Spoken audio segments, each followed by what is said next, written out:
This is the Fitzy and Whipper with Kate Ritchie podcast. Oh, hey. I'm still Jenny from the block. Hi, lovers. This is Jennifer Lopez. You know I can't get enough. Hello. Oh my gosh, this is an honour. This is an honour. Jennifer Lopez, welcome. How are you guys? Good. I'm Welcome good. to the Fitzy Whipper Kate Ritchie show. Thank you. Congratulations. First of all, we want to address Super Bowl's become so massive here in Australia, and we just, first of all, wanted to say how good the Dunkin' Donuts ad was with you and Ben. It must have been a lot of fun making that, Jay. It was so much fun. We had such a ball. There's so many amazing outtakes of that commercial that you guys, I wish you could see. This is so much fun. Ben is, obviously an amazing director and really funny. And Matt and Tom and everybody who participated, all the guys who made my album were in the studio with me. Yeah. It was a good time. We had a ball. And also, I want to talk to you about, we were watching Usher just before he's about to go and those lights come on. We want to, Jennifer, what is it like, that moment when you know that there's billions of eyes on you and you're about to go perform at the Super Bowl halftime? What is that feeling like? I don't know what it was like for him, but for me, I was incredibly focused. And you know what I can describe it as? It's like, when you have like a thoroughbred in the gates. Yep. And you're just kind of like there, and I was like making punches and kind of just trying to keep myself like just kind of let me out, let me go. I'm ready. You're like rehearsed for this thing for months, and you're hearing the music, and Jagira was finishing her set, and I was like, let me go.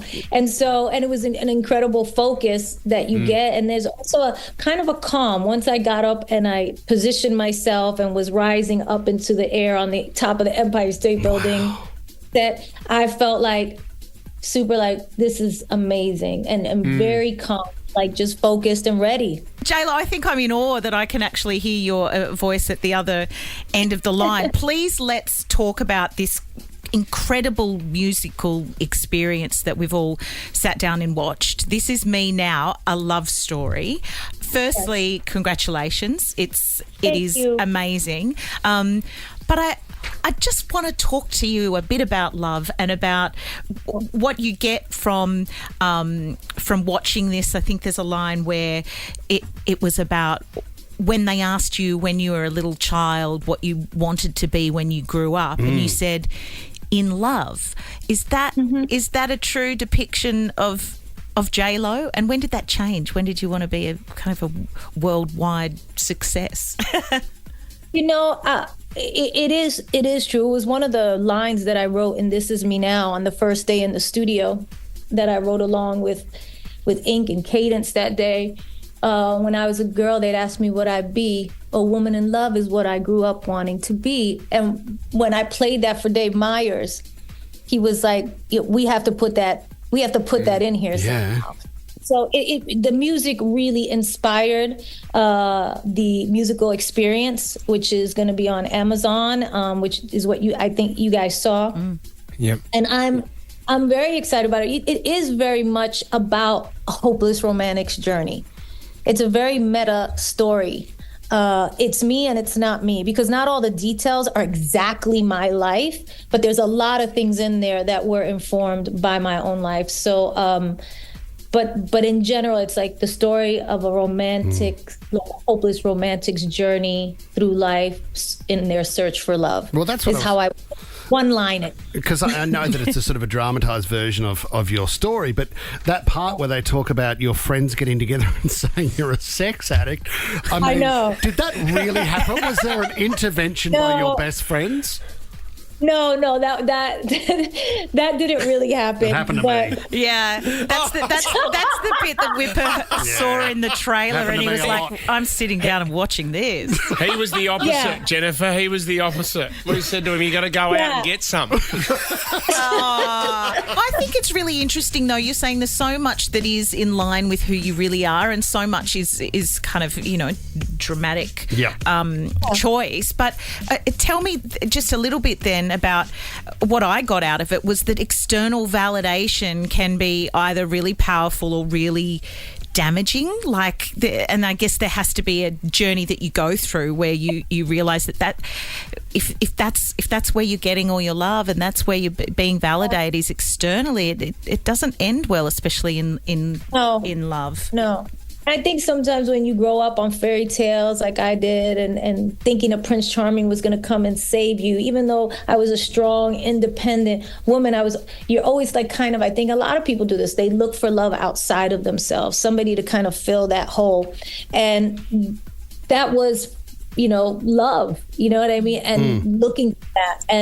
And I think when we do that and we don't have that, we can't give people something that we don't have for ourselves, right? Like, when you look at relationships, the fact that you and Ben were together earlier on and now you're together now, well then I know. You talk about fairy tales. That's a beautiful story. It is, but that's why I think it was important not to just write the album, and I wasn't done there with the story, that I had to make the kind of 18-year journey in between to show what it took to get there in a way. Yeah, J.Lo. Right? Sorry. I was very inspired, to write This Is Me Then. When we were together the first time, I was so in love and we were so in love and and I wrote that album, wound up breaking up and, calling off a wedding back then. And then, 18 years later, we wind up in this kind of miraculous twist of fate, plot twist, back together and get a second chance at this, what I would say is the love of my life. And then we did this, but it wasn't magical. It wasn't a fairy tale. It's the opposite of a fairy tale. There was a lot of, struggle and pain, self-realization that had to happen for us to even get to a point where the universe would conspire to bring us back together in that way. Now, obviously, I'm talking in a way where I really believe in love, the universe, signs, all of those kinds of things like I put in the visuals. I have to say, though, J.Lo, I'm sure I'm not the only one who was absolutely rooting for you to be back together. I think it's like one of those moments, and I mean this so sincerely, it's like one of those moments in history when I got up in the morning and I looked at my phone and J.Lo and Ben Affleck were back together. We got them, guys.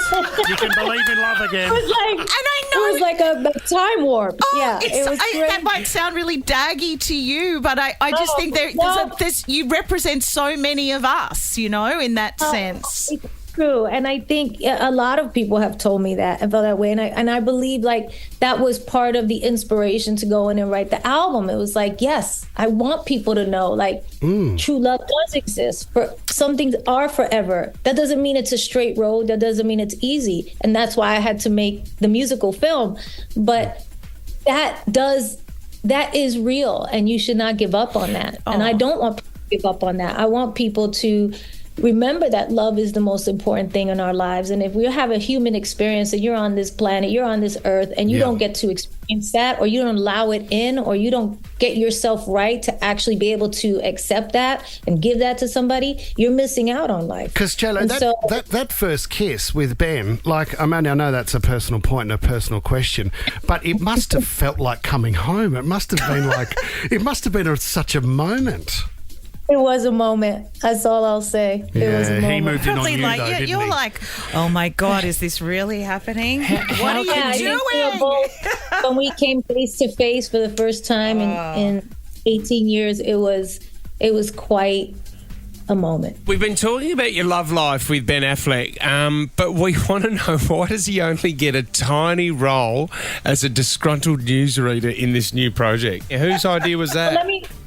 One of the things that there's a lot of kind of metaphors and things, and it's a surrealistic kind of magical thing when you watch it. But I think it was one of those ideas where, I didn't want to make the story of me and Ben. I think people knew that story. I wanted to tell the story of the kind of years in between. So that idea of when somebody's really marked you in your heart and in your soul, and they're always kind of in the back of your mind. So I wanted to create a character that was always there in the background, you know what I mean, but not really in her life. You're where he belongs. Yeah, it was hard to tell him that, but He didn't like that. He understood it, and he was kind of speaking about love and reminding us about love and the things that character Rex Stone was saying. Yeah. And so it was very metaphorical for the idea of somebody being in your life, but not being in your life, but always kind of being with you there. What I find so inspirational about you too, J.Lo, is you're constantly being the best version of yourself. Yeah. And I love that. And now that you've gone and created this phenomenal piece of cinematography along with the music, you would obviously sit back and go, right, what am I going to do next? So what are you working on now? Actually, I have a lot of things that I'm working on right now. Some announcements that I'm going to make in the next, weeks as we release the album, and also and the musical. I'm doing Kiss of the Spider Woman with Bill Condon. Wow. Okay, Yes. great. What about the rumours of Bob the Builder? That's what I was going to ask. Yes, we're going to do the movie of Kiss of the Spider Woman, and then we're going to do the movie musical. Then we're going to do Bob the Builder, something that we're producing for my company. Amazing. Awesome. With Anthony Ramos, and so I'm very excited about that as well.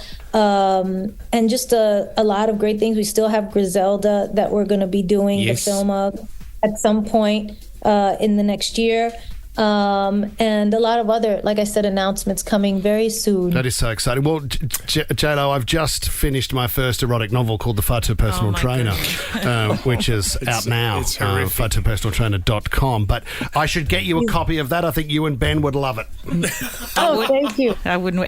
Turn it into a movie. It's certainly not incredible. What did you call it? Cinematography, musical experience. So far I'll from get one polished. to you, J.Lo. You're the best.